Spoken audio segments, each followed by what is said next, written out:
omanyi bwe tulaba abantu nga bafa kagwa Ramadan Matovu yagenda kati Evelyn agenze oyinza okuba nga gwoddako balimanyi onootya fenno tulina essanyu nga Zubairi family okuba nti mukwano gwaffe Evelyn Lagu asobodde okuwangula olulimbi lwe kubanga ekyo Omukama kye yamuteekako kigenda osanyuse abantu ekyamazima bwe kiba nga akikoze mu mperekereko n'engalo ennyingi ezeebaza Omukama olw'ekyo. Evelyn Lagu ayimbye, Evelyn Lagu azanye firimu, Evelyn Lagu azanye emizanyo ku stage, Evelyn Lagu asanyusiza eggwanga. N'olwekyo bw'abanga ekyakikoze twebaza Katonda. Tuli bamativu era tuli bagumu ekimala nti Mukama Katonda eyatuwa Evelyn Lagu era yamututte.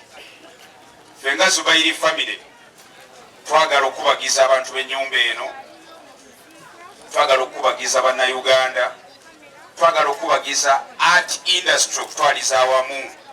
Ekyamazima Evelyn Lagu wavudde aleseewo eddibu ate nga ddene.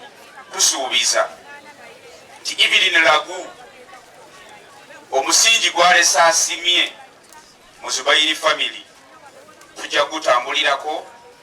Abayimbi abadde nga abalungamya n'abazanyi ba firimu bonna y'omu ku babadde era abawi b'amagezi abeebuuzibwako. N'olwekyo byabadde atubuulirira tugenda bitambulirako. Ekikulu ennyo abadde atukubiriza obumu n'okweyisa obulungi. Abazubairi family mulaba akali wano kalaga kweyisa bulungi. Tusabira Evelyn Lagu Omukama Katonda omwoyo gwe aguwumuze emirembe ate naffe atugumye okusobola okulaba nti tugenda mu maaso n'okukola omulimu ogw'okusanyusa eggwanga.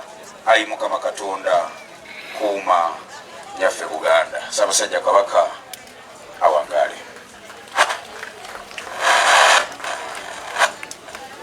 Ndowooza nti akadde kayinza obutamala kubanga Zubairi family yemu ku bibiina ebisinza ba members abangi actually abamu bali mu kugabula.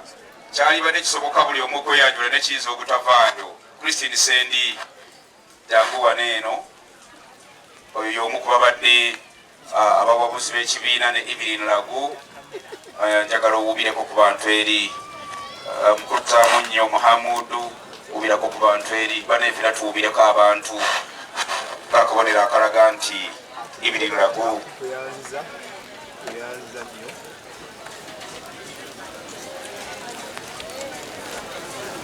kale katuddeyo mpolampola ate tufune gurupu endala egenda okujja. Katwebaze ku bano famire ya Evelyn Lagu. Twagala okwebaza General Nalweiso buno obubaka bwe bw'obadde bw'okusomaawo naye katubalage nti butuuse. Omukungulule Pakalast Papa Misa Kisemakula obubaka butuuse. Omukungu Yasin Promoter webale nnyo webalire ddala. Twagala okwebaza His Excellency Bobby Wine obubaka butuuse. Thank you so much. Omukyala Cindy obubaka butuuse. Omukungu Gravity Omutuju webale nnyo webalire ddala. Spice Diana thank you so much. Yatuwadde amazigo gonna ge tunywedde okuva omugenzero yafa ne Tensi thank you so much. Omutaka Aziz Azion Mukulu Eddie Kenzo thank you so much. Solar Motors obubaka butuuse. Buganda Kombucha obubaka butuuse. Omukungu Dennis Josiah ali bweru wa ggwanga emitwalo 8 gya Uganda gyatuuse thank you so much. Honorable Malende Shamim webale nnyo. Honorable Kayemba Solo obubaka bwatuuse. Dr. Hildeman Honorable sebo obubaka bwatuuse. Kojja Chimbowa thank you so much.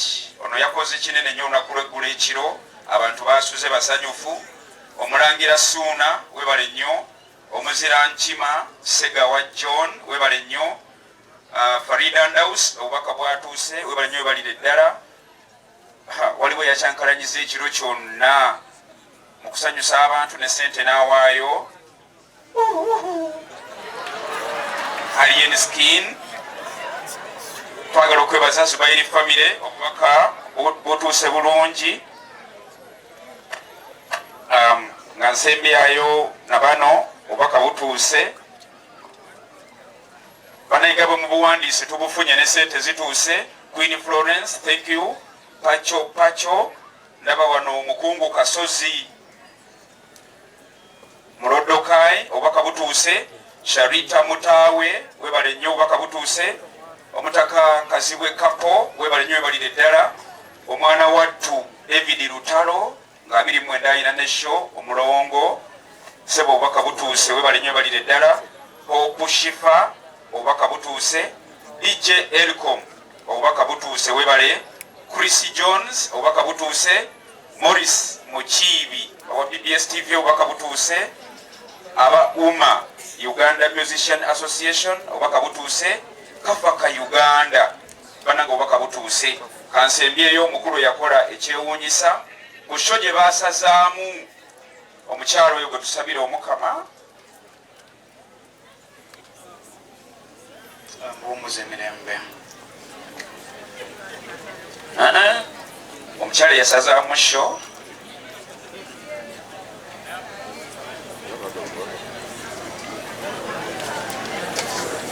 ekirungi naye embeera gyalimu si nnungi.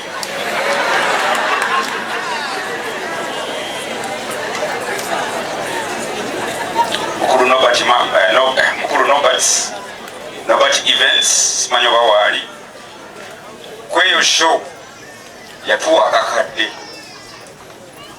show nga yanja mukyala kaddu n'agisasaamu. Mukyala kaddu tetukusabira birungi ne famire yo.